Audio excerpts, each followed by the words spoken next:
Assalamualaikum warahmatullahi wabarakatuh. Saya Linda Hadijah Ilmiana. Kali ini kita akan membahas tentang peran ustazah transisional dalam masyarakat. Dan kali ini kita telah menghadirkan narasumber kita, yaitu Ibu Dr. Niryati Samatan. Selamat datang Ibu. Kali ini kita akan membahas tentang peran ustazah transisional dalam masyarakat. Saya langsung saja ke pertanyaannya Ibu. Pertama, apa latar belakang dari peran ustazah transisional dalam masyarakat? Ya, jadi yang pertama mungkin saya akan menjelaskan tentang apa itu ustazah transisional. Ustazah transisional dalam konsep ini adalah ustazah yang berada dalam level tidak modern dan tidak juga tradisional, dan mereka itu dalam hasil penelitian yang saya lakukan sejak tahun 2009, 2010, 2011, 2012 sampai 2013 itu jumlahnya cukup signifikan. Mereka berada dalam pondok pesantren modern. Kebanyakan adalah mereka yang lahir dari pondok pesantren tradisional, maaf bukan modern, tapi tradisional, dan kemudian berada juga dalam masyarakat yang masih tradisional atau masyarakat transisional, dan memiliki karakter yang berbeda dengan masyarakat modern dan ustazah modern. Peran mereka di tengah-tengah masyarakat, jadi ada dua peran yang mereka jalankan. Kebanyakan dari ustazah transisional ini adalah mereka menjalankan peran di tengah-tengah pondok pesantren tradisional, dan kemudian mereka juga menjalankan peran di tengah-tengah masyarakat yang mulai berubah. Jadi kondisi seperti ini membuat mereka berada di satu sisi sebagai orang tradisional atau ustazah tradisional di pondok pesantren, tetapi ketika mereka berada di luar pondok pesantren, mereka sudah masuk dalam peran-peran, atau mereka sudah bersentuhan dengan pemikiran-pemikiran modern, dan juga belajar tentang bagaimana sebetulnya peran-peran perempuan modern di tengah-tengah masyarakat. Dan kemudian dari situ mereka juga menjalankan peran-perannya mereka sendiri, baik di pondok pesantren maupun di tengah-tengah masyarakat, walaupun mereka berada dalam dua kutub yang kadang-kadang ekstrim, tetapi kadang-kadang juga bisa mereka satukan. Dan dalam hasil penelitian yang saya lakukan itu ada yang bisa menjaga keseimbangan dan kesinambungan, tetapi kemudian ada beberapa juga yang perlu untuk berdiam diri sejenak untuk mengatur langkah selanjutnya. Saya kira seperti itu. Oke, selanjutnya apa sih Bu tujuan dari peran ustazah transisional dalam masyarakat? Ya, kalau ditanya tentang apa tujuan dari peran ustazah transisional di tengah-tengah masyarakat, kita memilah dulu ya, kenapa harus ada, misalnya kenapa kita harus membedah keberadaan mereka di tengah-tengah masyarakat. Yang pertama adalah dari hasil penelitian yang telah saya lakukan sebelumnya, itu memperlihatkan bahwa masyarakat kita adalah masyarakat yang masih tradisional di satu sisi, tetapi ada juga masyarakat yang sudah berada di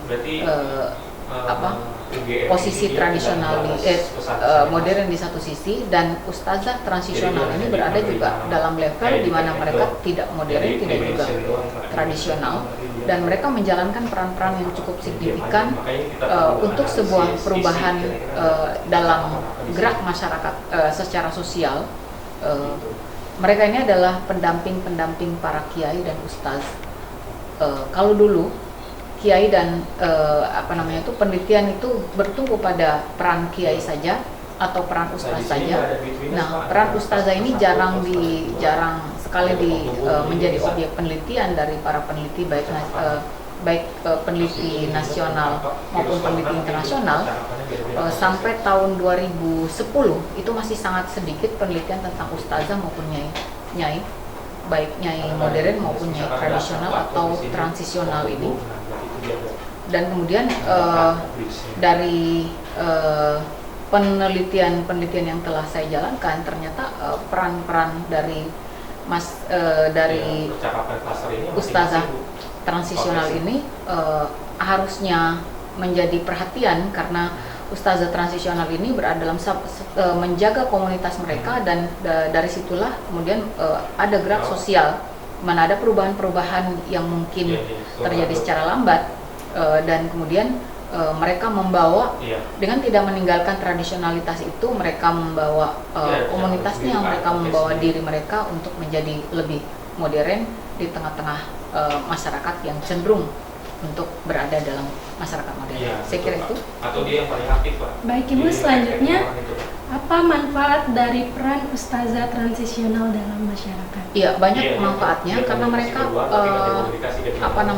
mereka ini berada dalam level transisional, di mana masyarakat kita adalah masyarakat yang kelas dengan kapasitas dengan jumlah masyarakat yang terbanyak adalah masyarakat yang berada pada level menengah ke bawah. Nah, untuk menggerakkan masyarakat level menengah ke bawah, ini harus digerakkan juga oleh orang-orang yang paham tentang mereka, dan ustazah transisional berada pada level itu. Jadi manfaatnya itu adalah mereka bisa menggerakkan komunitas masyarakat kita yang terbanyak dengan dari kita untuk kita ya. Jadi para ustazah itu kemudian membangun komunitasnya sendiri dan kemudian menggerakkan komunitas itu, dan mereka sebetulnya sedang berada pada sebuah level di mana jumlah dari jumlah mayoritas dari masyarakat Indonesia.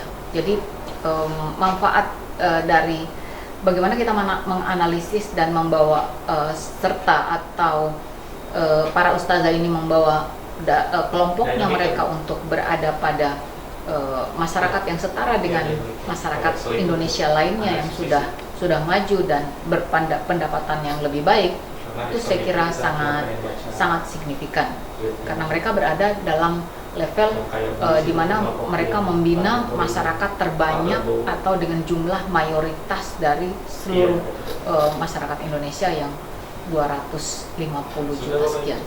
Ya, saya kira. Terima kasih atas penjelasannya, Bu. Baiklah, selanjutnya kita akan melihat video dari peran ustazah transisional. Apa kabar ibu-ibu hari ini? Alhamdulillah, masih semangat ya ibu-ibu ya. Ada adik-adik juga ternyata di sini. Hari ini kita akan memulai acara dengan acara pertama, yaitu FGD, yang akan disampaikan langsung oleh Ibu Ketua dari acara hari ini, yaitu Ibu Dr. Nuriani Samatan, dan juga beserta saya persilakan. Terima kasih. Kenapa kita harus mempercepat langkah? Karena yang pertama adalah memang kita harus mulai jam 8.30. Alhamdulillah ada beberapa ibu yang tepat waktu. Kemudian ke depan nanti akan lebih baik ya. Ya, insya Allah. Kemudian yang kedua, ini ada acara dari Pak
menunggu, saya masih capek, saya masih males, saya masih boring, saya masih apa, dan kemudian kita tidur-tiduran dan selesai.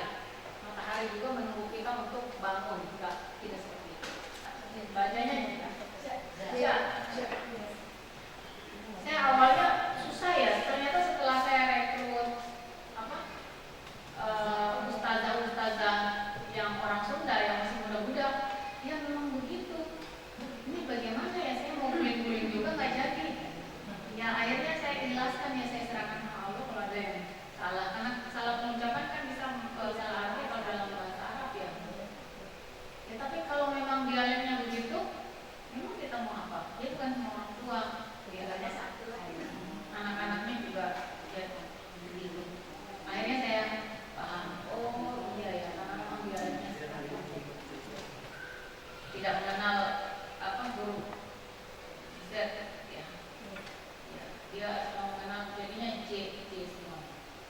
Zainuddin kan Zainuddin. Jadi memang tradisi yang sangat jelek di Indonesia ini, kalau kita dekat dengan pemerintahan, siapa yang dekat itu mereka yang dapat. Nah ini saya bukan dari Kota Depok dapatnya, saya langsung dari pusat karena ada Tumang gitu. Nah itulah barangkali saya juga dimintai data Majelis Taklim, cuman Majelis Taklim rata-rata kan kepengurusannya kurang, kemudian memberikan laporannya tidak ada. Nah kalau ada kepengurusan seperti itu, nanti saya bawa ke pusat namanya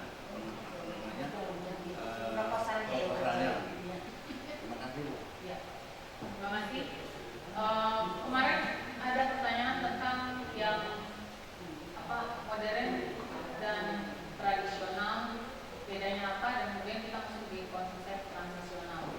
Jadi salah satu beda yang sangat mencolok dari kepemimpinan tradisional dan kepemimpinan modern itu adalah pada pelaporan. Dalam manajemen modern itu pelaporannya sudah rapi biasanya.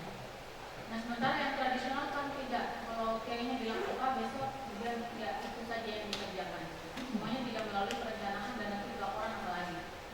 Pelaporan punya atau kayak bilang saya lapor langsung pada Tuhan. Nah, seperti itu ya. Tidak usah kepada manusia. WA aja ini punya kontak yang minimal 200 lah. 200 kontak per orang. Kali 5 orang. Seandainya ada 1000 target person. Nah, jadi relasi itu sangat penting. Belum nanti kita sharing juga, bisa share untuk pemasaran dari kelompok 1 ke kelompok kedua. Dari kelompok 1 ke kelompok 3 begitu seterusnya. Oh itu ini namanya relasi. Penting banget. Ya, mungkin buat ibu-ibu udah pernah tahu inilah keuntungan dari menjalin silaturahim ya, untuk memperpanjang, memperbanyak, mempermudah rezeki yang salah satunya dengan membentuk relasi. Mungkin dari kelompok-kelompok kecil nanti akan berkembang, insya Allah. Ada yang ingin ditanyakan mungkin, ada yang kurang paham?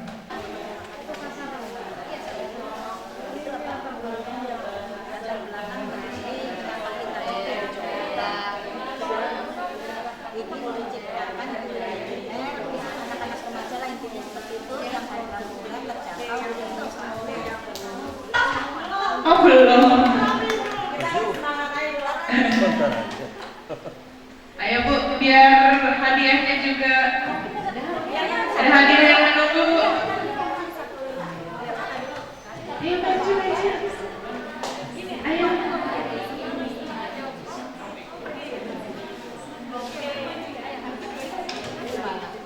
Ya, ayo boleh. Tepuk tangan dong.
Singkong itu kenapa kita bilang zaman old? Karena singkong itu memang dari dulu adalah makanan tradisional Indonesia.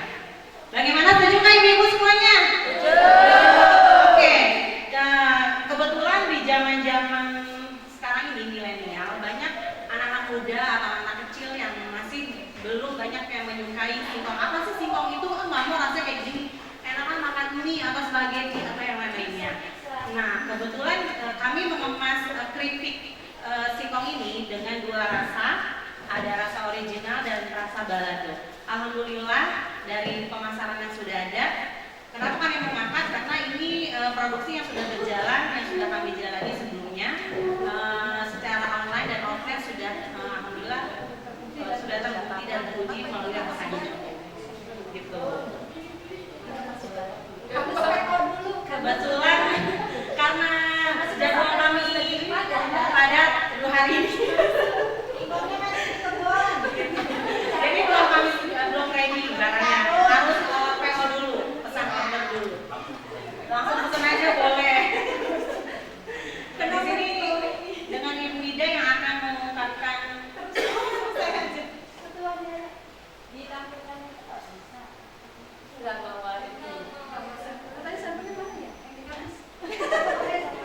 pertama dengan saya Ibu Marina sebagai ownernya ceritanya, dengan Ibu Yatmi yang memakai celumping sebagai produsen, kemudian ada tim pemasaran secara offline dan humas juga Ibu Susmawati dan Ustaz Ida, dan ada pemenang online pemasaran secara online yang masih muda-muda yaitu Mbak Mega dan Mbak Febri. Nah, di sini saya sebagai owner, saya mengatur produk yang kami jual adalah keripik singkong pedas. Dengan harga jual, kita menjual 3 ukuran. Yang pertama ukuran 100 gram dengan harga 7.000, murah meriah.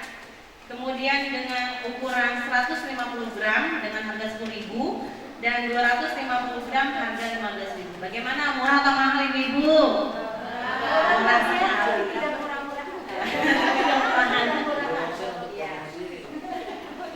Kemudian penjualan secara online masih melalui WhatsApp dan Facebook saja. Kemudian kami punya icon apa teman-teman? Snack zaman now, rasa zaman now. Itu icon kami. Oke. Adapun dari keripik singkong ini, komposisi dari bahan-bahannya yang pertama singkong sebagai bahan bakunya. Kemudian bumbu baladonya terdiri dari bawang putih, cabai merah, gula merah, asam, garam, kaldu jamur, dan minyak goreng. Itu adalah komposisi dari keripik singkong. Nah, di sini keunggulan produk kami. Yang pertama non FSG dan tanpa pengawet. Tangannya dong.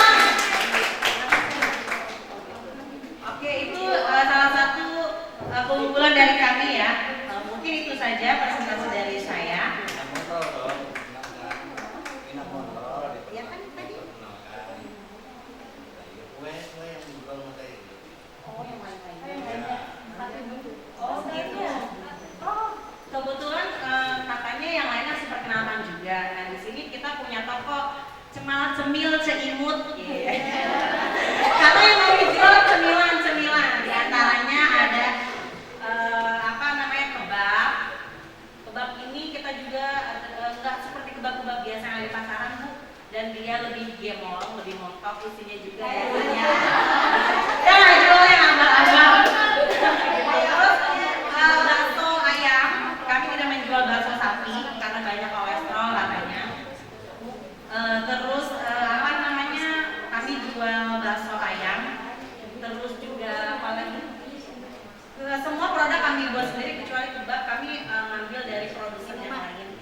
dari Cemal Cemil Celimut.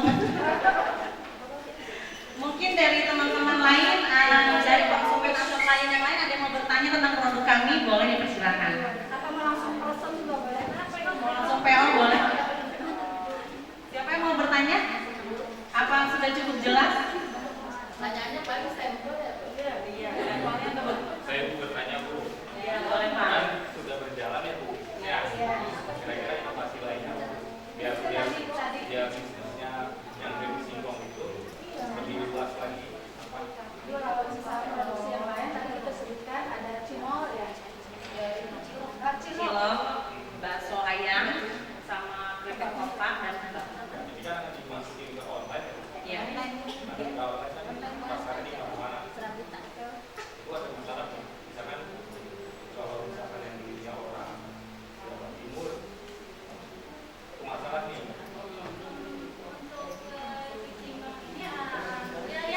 Kemarin kalau pengiriman untuk ke Malaysia nanti ke Jawa itu Bandung, ke Banten itu alhamdulillah nggak ada masalah. Keripik yang kami kirim itu tetap dalam keadaan itu nggak hancur gitu. Nah, ini masalahnya itu masalah lainnya apa Bu? Yang muncul kalau ketika dijual online. Inovasi apa sih? Kan lama-lama orang bosan dengan keripik singkong gitu, dan kalau lama-lama itu aja bakal ada inovasi apa lagi? Level dari rasa pedasnya itu kita punya ada 5 level. Yang pertama kayak balado tapi dia nggak pedas.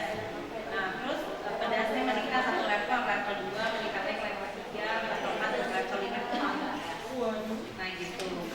Nah di sini kami sempat pernah ada komplain tentang terlalu banyak minyak katanya. Gitu. Jadi pas di bumbu baladonya mungkin agak banyak keluaran minyak gitu. Nah di situ alhamdulillah sih kami sudah trial error gimana caranya kok minyak itu tidak terlalu berlebih. Iya. Sama dari kemasan juga sempat ada yang komplain karena kita menggunakan plastik yang berdiri yang biasa itu. Nah kemudian untuk pengiriman yang agak jauh kami menggunakan tempat seperti selware gitu. Selware. Bukan, ya pakai selware. Alhamdulillah itu kemasannya ramah lingkungan dan apa namanya untuk mengirim juga itu sangat aman.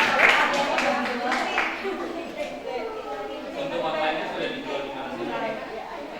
Kebetulan sih masih WhatsApp sama Facebook aja Pak, masih dari rekan kita setempat itu, lingkungan kita, teman-teman atau alumni gitu. Apakah ada ingin untuk mengembangkan lagi? Pasti. Apalagi dengan adanya grup yang baru, menambah pertemanan lagi.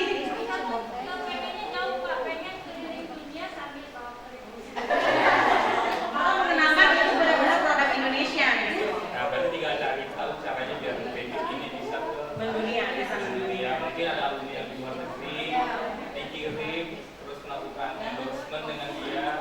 Next Jepang kayaknya. Bisa Bu.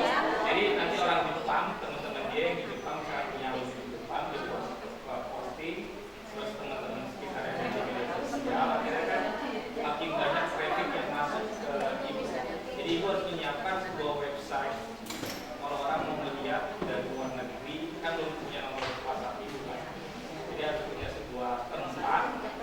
Kalau orang tertarik yang dari Jepang mau melihat produk itu, apakah sudah? Belum ada, masih amatiran. Jadi tinggal ya, kan tadi targetnya akan keluar negeri. Alumni mungkin ada di luar negeri ya Pak. Nah kita bisa kerjasama dengan dia, kirimin aja gratis. Ya mudah-mudahan Bapak next order kami bisa. Sana Gunadarma banyak loh Pak. Baik Bu, terima kasih. Oke, terima kasih dari kami. Assalamualaikum warahmatullahi wabarakatuh. Waalaikumsalam warahmatullahi wabarakatuh. Semangat, semangat. Oke. Semangat. Oke. Demikianlah video dari peran ustazah transisional dalam masyarakat. Selanjutnya menurut Ibu apa kesimpulan dari peran ustazah transisional dalam masyarakat? Ya, kesimpulan yang pertama dari testimoni yang dilakukan atau testimoni para ustazah itu, mereka menyampaikan bahwa kegiatan peningkatan kapasitas untuk meningkatkan peran masyarakat mereka di tengah-tengah masyarakat itu sangat penting, karena dengan adanya kegiatan untuk meningkatkan kapasitas mereka itu akhirnya mereka bisa kemudian membedah diri mereka sendiri, membedah organisasi mereka sendiri, apa yang sedang terjadi, apa yang sudah mereka lakukan, dan bagaimana langkah selanjutnya. Karena selama ini mereka melihat diri mereka itu belum bersentuhan langsung dengan apa yang harusnya mereka bisa lakukan. Jadi kegiatan-kegiatan untuk bagaimana meningkatkan kemampuan, bagaimana meningkatkan peran di tengah-tengah masyarakat, bagaimana lebih bisa menarik gerbong mereka dengan lebih baik untuk menuju sebuah masyarakat yang lebih diinginkan, itu akan mereka bisa laksanakan jika mereka lebih secara terprogram bisa meningkatkan kapasitas mereka seperti yang dilaksanakan oleh Universitas Gunadarma. Saya kira demikian. Baiklah, itulah penjelasan dari peran ustazah transisional dalam masyarakat. Saya Linda Hadi Jelmiana beserta Ibu Dr. Nuriyati Samatan pamit undur diri. Wassalamualaikum warahmatullahi wabarakatuh. Satu titik 8 Pak. Mantap.